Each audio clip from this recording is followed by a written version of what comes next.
It's January 31st, and the strange side of history awaits.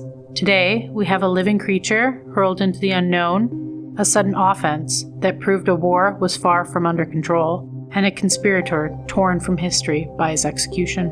Let's begin. On January 31st, 1961, a small metal capsule sat trembling on the launch pad in Florida. Inside was no astronaut. It was a 3-year-old chimpanzee named Ham. Trained in silence, conditioned to obey flashing lights and levers, Ham had no way of knowing he was about to be the first hominoid to survive the terror of space. As the Mercury Redstone rocket ignited, the capsule roared upward, carrying him 157 miles above Earth, far beyond anything living had ever returned from.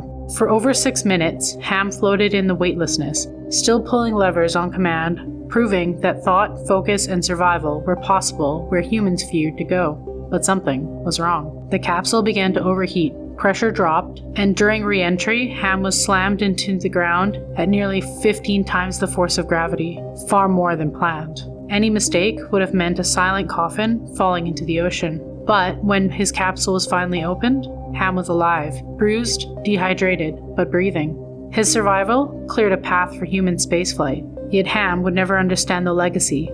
After the mission, he faded into a quiet life. Before astronauts became heroes, a chimpanzee absorbed the risk. Progress, it seems, always asks something else to go first. On January 31st, 1968, much of South Vietnam slept through the Lunar New Year ceasefire.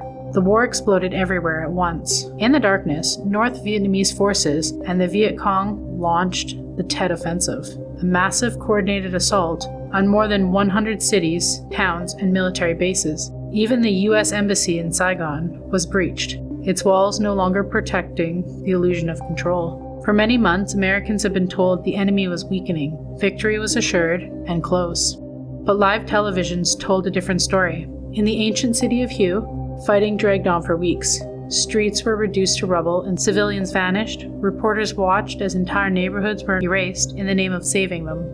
Military attackers suffered catastrophic losses, but psychologically the damage was irreversible. The war no longer made sense. Public support collapsed, trust in leadership evaporated, and soon President Lyndon B. Johnson made a shocking announcement: he would not run for re-election.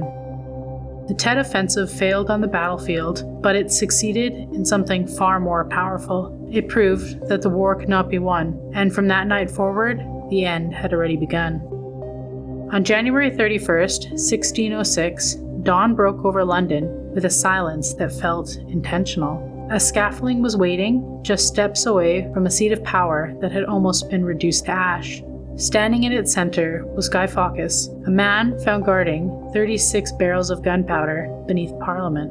For months, he had endured interrogation and torture in the Tower of London, his body weak, and his fate was already sealed. The charge was high treason. The punishment was meant to be unbearable, hanged, drawn, and quartered, a sentence designed to terrorize anyone who dared challenge the crown of James I.